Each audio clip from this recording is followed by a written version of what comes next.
একাদশ শ্রেণীর সমস্ত ছাত্রছাত্রীকে অনেক শুভেচ্ছা জানিয়ে আজকের ভিডিও শুরু করছি। রায়-মার্টিন প্রশ্নবিচিত্রার মডেল কোশ্চেন পেপার 8 বাংলা বিষয়ের জন্য এই ভিডিওটি আজকে আমি তৈরি করেছি। চলো কথা না বাড়িয়ে পড়াশোনা শুরু করি, পরীক্ষা কিন্তু একদম সামনে। 1 নম্বর প্রশ্ন, গাছ কেটেছে একটু ভালো রস আনি, গাছ কে কেটেছে? উত্তর হবে তারক-খুড়ো। রঙ্গ করো না বলছি, বক্তাকে? উত্তর হবে অন্নপূর্ণা। পুঁই শাকগুলো খেন্তির ঘাটের ধারে কে দিয়েছিল? রায় কাকা। কালীময়ের চণ্ডীমণ্ডপে সেদিন ড্যাশ সহায় হরিক ডাক পড়িল? উত্তর হবে বৈকালবেলা। খেন্তির বিয়ে ঠিক হয়েছিল কোন গ্রামে? মণিগাঁয়ে। মণিগাঁয়ে কার পুত্রের সঙ্গে খেন্তির বিবাহ স্থির হয়েছিল? উত্তর হবে শ্রীমন্ত মজুমদার। মুখুজ্জে বাড়ির ছোট খুকি ড্যাশ আসিয়া বলিল? দুর্গা আসিয়া বলিল। 8 নম্বর প্রশ্ন, খেন্তি বরজপোতার বনে ড্যাশ চুরি করতে গিয়েছিল? উত্তর হবে মেটে আলু। 9 নম্বর প্রশ্ন, এমন সময় একটি ক্ষুদ্র শব্দ হইল, শব্দটি কি? ম্যাও। 10 নম্বর প্রশ্ন, দুধ দোহন করেছে কে? প্রসন্ন। 11 নম্বর প্রশ্ন, স্বজাতি মণ্ডলে কমলাকান্তকে কি বলে উপহাস করতে পারে মার্জারি? উত্তর হবে কাপুরুষ। অধর্ম চোরের নহে, তবে কার? কৃপণ ধনীর। 13 নম্বরে দেখো, এতে আছে অতি মধুর স্বরে বলিতেছে ম্যাও, আর কারণটা আছে বিড়ালটি নির্জল দুধ পানে পরিতৃপ্ত। তাহলে কয়েকটা হবে অ্যান্সার? এ এবং আর উভয়ই সঠিক, এবং আর এ এর সঠিক কারণ। 14 নম্বর দেখো, ডায়াগ্রাম বা চার্ট দেখে সঠিক বিকল্প বেছে নাও। ওই গয়েরটা তোমাদের উত্তর হবে। এই যে এইগুলো তোমরা স্ক্রিনশট নেবে অথবা পজ করে করে তুলে নেবে খাতায়, না হলে কিন্তু এগুলো বুঝতে পারবে না, ঠিক আছে? আর এই ভিডিওটা যদি ভালো লাগে তোমাদের, অবশ্যই লাইক, কমেন্ট ও শেয়ার করবে বন্ধুদের সাথে, আর আমার চ্যানেলটিকে একটু সাবস্ক্রাইব করে নেবে। তাহলে আমি যে যে ভিডিওগুলো দেব তোমরা সব তাড়াতাড়ি পেয়ে যাবে। চলো পরের প্রশ্ন, দিন যে দিনের বন্ধু, অংশটির অর্থ হলো বিদ্যাসাগর গরিবের বন্ধু। 16 নম্বর প্রশ্ন, হিমাদ্রির অম্লান কিরণে ড্যাশে কি হবে? হেমকান্তি। ঈশ্বরচন্দ্র বিদ্যাসাগর কবিতার শেষ 6 পংক্তি কবি কিসের গুণগান করেছেন? উত্তর হবে হিমালয় পর্বতের। 18 নম্বর প্রশ্ন, সাম্যবাদী কবিতায় কে মানবের মহাবেদনার কথা শুনেছিলেন? উত্তর হবে শাক্যমুনি। 19 নম্বর প্রশ্ন, সত্য মিথ্যার যে বিকল্পটা বেচতে বলেছে, প্রথমেরটা মিথ্যা, মানে ক্ষয়ের দাগেরটা সঠিক উত্তর, প্রথমেরটা মিথ্যা, তারপরেরটাও মিথ্যা, তারপরেরটা সত্য, তারপরেরটাও সত্য। তারপরে দেখো 20 নম্বর প্রশ্ন, কোথায় এসে সকল রাজমুকুট লুটিয়ে পড়ে? উত্তর হবে হৃদয়ে।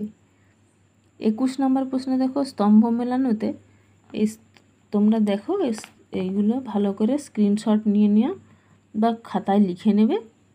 উত্তরটা হবে 1এরটা ডি, 2এরটা সি, 3এরটা বি, আর 4এরটা এ, ঠিক আছে? 22 নম্বর প্রশ্ন, পেলাইও কোন দিনে প্রচুর কাঁকড়া মেরেছিল? উত্তর হবে বৃষ্টির 3য় দিনে। 23 নম্বর প্রশ্ন, থুরথুরে বুড়ো আর পেলাইও এর সন্তানের কী রোগ হয়েছিল? জল বসন্ত। তারপরে দেখো সঠিক ক্রমটি বেছে নাও। এখানে গয়ের দাগটা উত্তর হবে, মানে 2এরটা 1, 1এরটা 2, 3এরটা 4, আর মানে 4এরটা 3 হবে, আর 3এরটা 4 হবে।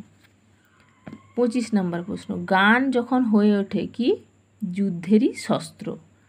26 নম্বর প্রশ্ন, পৃথিবীর বৃহত্তম ভাষাবংশ কোনটি? ইন্দো ইউরোপীয়। তারপরে আবার দেখো আরেকটা ক স্তম্ভর সাথে খ স্তম্ভ মেলাতে বলেছে। এখানে 1এরটা ডি হবে, মানে বাল্টিকটা হবে লাটভিয়ান, 2এরটা সি হবে, মানে কেল্টিকটা আইরিশ, জার্মানিকটা হবে এর দাগেরটা ইংরেজি, আর ইরানীয় হবে বিয়েরটা ফার্সি। আজকের সভ্যতার ভাষা আজতেক সভ্যতার ভাষা কি? উটো। 29 নম্বর প্রশ্ন, বাংলা ভাষার উদ্ভব ঘটেছে কি থেকে? মাগধী প্রাকৃত থেকে। 30 নম্বর প্রশ্ন, বাংলা ভাষার উদ্ভবকাল আনুমানিক 900 থেকে 1000 খ্রিস্টাব্দ। আদি মধ্যযুগের বাংলা ভাষার নিদর্শন, এটা পরের প্রশ্ন, উত্তর হবে শ্রীকৃষ্ণ কীর্তন। নৃতাত্ত্বিকদের মতে ভারতীয় জনসমূহের প্রাচীনতম স্তর কোনটি? উত্তর হবে নিগ্রো বটু। 33 নম্বর প্রশ্ন, সাঁওতালি ভাষার লিপির নাম কি? অলচিকি। 34 নম্বর প্রশ্ন, বাংলাদেশে কোন আঞ্চলিক উপভাষা প্রচলিত? উত্তর হবে বঙ্গালী। 35 নম্বর প্রশ্ন, ব্যক্তির সঙ্গে ব্যক্তির ভাষা ব্যবহারের পার্থক্যে তৈরি হওয়া ভাষা বৈচিত্র্যকে কি বলে? উত্তর হবে বিভাষা। চর্যাপদের কবিদের যে নামে অভিহিত করা হয় তা হলো সিদ্ধাচার্য। তারপরে দেখো 37-এরটা, প্রথমেরটা যেটা সেটা ভুল, তারপরেরটাও ভুল, তারপরেরটা ভুল, তারপরেরটাও ভুল। ঠিক আছে, মানে 4টাই এখানে ভুল আছে কিন্তু। চর্যাপদে ব্যবহৃত ভাষাকে কি বলে? সন্ধ্যা ভাষা। আর 39 নম্বর প্রশ্ন হচ্ছে, মৈথিলী কোকিল কাকে বলা হয়? বিদ্যাপতিকে। পরাগলি মহাভারত কে রচনা করেন? কবীন্দ্র পরমেশ্বর। এবার পরের মডেল কোশ্চেন পেপার 9। 1 নাম্বার প্রশ্ন দেখো, কিছুক্ষণ দুজনের কোনো কথা শোনা গেল না। এখানে দুজনকে কে? সহায় হরি ও বিষ্ণু সরকার। তারপরে 2 নাম্বার প্রশ্ন, রাঙা দিদি কি তৈরি করেছিল? উত্তর হবে ক্ষীর। 3 নাম্বার প্রশ্ন, খেন্তির জন্য প্রথম পাত্র ঠিক করে দিয়েছিলেন কে? কালীময়। 4 নাম্বার প্রশ্ন, বাড়ি থেকে বেরিয়ে বরের পালকি একবার নামানো হয়েছিল কোথায়? আমলকিতলায়। 5 নাম্বার প্রশ্ন, এটা হবে ক্ষয়ের উত্তরটা, মানে 3-এরটা 1, 4-এরটা 2, তারপরে 2-এরটা 3 আর 1-এরটা 4। 6 নাম্বার প্রশ্ন, গয়া পিসির কাছে সহায় হরির বাকি ছিল কত? 2 পয়সা। 7 নাম্বার প্রশ্ন, মা অর্ধেকগুলো কিন্তু একা আমার, লাইনটিতে বোঝানো হয়েছে কি? পুঁই শাক রান্নাটা। 8 নাম্বার, সে কি অধিক মিষ্টি খাইতে পারে না, সে নাকি অধিক মিষ্টি খাইতে পারে না, সে বলতে এখানে কাকে বোঝানো হয়েছে? পুটিকে।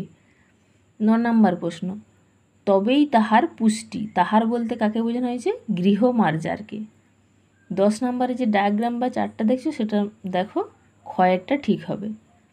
ঠিক আছে, আহারাভাবে মার্জারদের দশা কেমন হয়? লাঙ্গুল বিনত হয়, অর্থাৎ লেজটা নেমে যায়, দাঁত বাহির হয়ে যায় আর জিহ্বা ঝুলে পড়ে। তারপরে দেখো 11 নাম্বার প্রশ্ন, অতি নীতিবিরুদ্ধ কথার আন্দোলনেও আছে কি? পাপ। 12 নাম্বার প্রশ্ন, আমি তোমার ধর্মের সহায়, এর জন্য আমার প্রশংসা করো। 13 নম্বর প্রশ্ন, যখন বিচারে পরাস্ত হইবে তখন গম্ভীরভাবে উপদেশ প্রদান করিবে। 14 নম্বরের দেখো, এ ও আর দুটোই ঠিক, আর হচ্ছে এ এর সঠিক কারণ। 15 নম্বর প্রশ্ন, সনেট শব্দের বাংলা প্রতিশব্দ কি? চতুর্দশপদী কবিতা। 16 নম্বর প্রশ্ন, দানে বাড়ি নদীরূপ বিমলা কিঙ্করী, কিঙ্করী শব্দের অর্থ কি? উত্তর হবে দাসী। 17 নম্বর প্রশ্ন, সকল শাস্ত্র খুঁজে পাওয়া যাবে কোথায়? প্রাণে। 18 নম্বর প্রশ্ন, মিথ্যা শুনিনি ভাই, কোন সত্য শুনেছেন তিনি? উত্তর হবে হৃদয়েই সবচেয়ে বড় মন্দির অধিষ্ঠিত। 19 নম্বর প্রশ্ন, হাসিছেন তিনি ড্যাশ নিভৃত অন্তরালে, উত্তর হবে অমৃত হিয়ার। তারপরে 20 নম্বর প্রশ্ন, সাক্ষ্যমণি হলেন কে? সাক্ষ্যমণি হলেন সিদ্ধার্থ। 21 নম্বর প্রশ্ন, সত্য মিথ্যা যে ক্রমটা সেটা হচ্ছে প্রথমেরটা মিথ্যা, তারপরেরটা মিথ্যা, তারপরেরটা সত্য, তারপরেরটা মিথ্যা, মানে ক্ষয়ের দাগেরটা উত্তর হবে। 22 নম্বর প্রশ্ন, পাদ্রে গোনসাগা কোন রোগ থেকে চিরকালের মতো রেহাই পেলেন? উত্তর হবে অনিদ্রা। 23 নম্বর প্রশ্ন, কবি ভারভারা রাও কোন ভাষার সাহিত্য রচনা করেন? উত্তর হবে তেলেগু। 24 নম্বর প্রশ্ন, আর তুচ্ছ ড্যাশ দিচ্ছে ঝুলিয়ে, উত্তর হবে ফাঁসুড়েকে। 25 নম্বর প্রশ্ন, কয়েদ করে তাকে, কারণ ভয় পায় বলে। 26 নম্বর প্রশ্ন, কৃত্রিম ভাষার উদাহরণ নয় কোনটি? দেখো বাকিগুলো 3টে কিন্তু কৃত্রিম ভাষা, ল্যাটিনটি একমাত্র কৃত্রিম ভাষা নয়। 27 নম্বর প্রশ্ন, ইংরেজি ভাষার সঙ্গে স্পেনীয় ও পর্তুগিজ ভাষার মিশ্রণে যে মিশ্র ভাষা তৈরি হয় তা কি? বিচ লা মার। 28 নম্বর প্রশ্ন, সুনীতি কুমার চট্টোপাধ্যায় ও সুকুমার সেনের মতে বাংলা ভাষার জননী কাকে বলা হয়? মাগধী অপভ্রংশকে। 29 নম্বর প্রশ্ন, বাংলার স্বগোত্র ভাষা কোনটি? উত্তর হবে মৈথিলি। 30 নম্বর প্রশ্ন, অস্ট্রো এশিয়াটিক শাখার একটি ভাষা কি? উত্তর হবে সাঁওতালি। 31 নম্বর প্রশ্ন, মঙ্গোলয়েডরা যে ভাষায় কথা বলতেন তাদের সেই ভাষাকে বলা হয় ভোট চীনা ভাষা। 32 নম্বর প্রশ্ন, আসাম, ত্রিপুরা, নাগাল্যান্ড, মণিপুর এইসব অঞ্চলের ভাষাগুলিকে কয়টি ভাগে ভাগ করা যায়? উত্তর হবে 4টি। ভাষার আঞ্চলিক রূপকে কি বলা হয়? উত্তর হবে উপভাষা। 34 নম্বর প্রশ্ন হচ্ছে বাংলা ভাষার মান্য রূপটি কোনটি? কোন ভাষা কোন উপভাষার অন্তর্গত? উত্তর হবে রাঢ়ী। 35 নম্বর প্রশ্ন, সাধু ভাষা কথাটি প্রথম ব্যবহার করেন রাজা রামমোহন রায়। 36 নম্বর প্রশ্ন, চর্যাপদে সর্বাধিক পদ রচনা করেন কে? উত্তর হবে কাহ্নপাদ। তারপরে প্রশ্ন, চর্যাপদ যে ছন্দে লেখা? উত্তর হবে মাত্রাবৃত্ত। আবার অনেক সময় দেখবে অপশানে থাকে পাদাকুলক ছন্দ, তাহলে তখন কিন্তু ওই পাদাকুলকটাই দাগ দিতে হবে যদি মাত্রাবৃত্ত না থাকে, হয় মাত্রাবৃত্ত না হলে পাদাকুলক। আচ্ছা, পরের কোশ্চেন দেখো, কবিপতি কার উপাধি? উত্তর হবে বলরাম দাসের উপাধি। এবারে 39 নম্বরে দেখো আরেকটা ক স্তম্ভর সাথে খ স্তম্ভ মিলানো আছে, একেরটা সি হবে। কবীন্দ্র পরমেশ্বর দাস পাণ্ডব বিজয় লিখেছেন। দ্বিজ তুলসী লিখেছেন অঙ্গদ রায়বার। 3 নাম্বারটায় দেখো যেটা আছে সেটা 3-এর সাথেই 3-এরটা এর দাগেরটা হবে, শ্রীকর নন্দী অশ্বমেধ কথা, আর কীর্তিবা সোজা বিয়েরটা হবে শ্রীরাম পাঁচালী। 40 নম্বর প্রশ্ন, অষ্টাদশ শতাব্দীতে মঙ্গল কাব্য শাখার শ্রেষ্ঠ কবি হলেন কে? ভারতচন্দ্র রায়। তাহলে মডেল কোশ্চেন পেপার 8 আর মডেল কোশ্চেন পেপার 9 বাংলা বিষয় থেকে তোমাদের সাথে আজকে আমি আলোচনা করলাম। আশা করি এই ভিডিওটি তোমাদের পরীক্ষার জন্য সহকারী হবে। আর এই ভিডিওটি যদি ভালো লাগে আবারও বলছি লাইক, কমেন্ট ও শেয়ার করবে, আর আমার চ্যানেলটিকে সাবস্ক্রাইব করবে। তোমাদের সবার পরীক্ষা খুব ভালো হোক এই আশা রাখছি এবং এই শুভেচ্ছা জানাচ্ছি।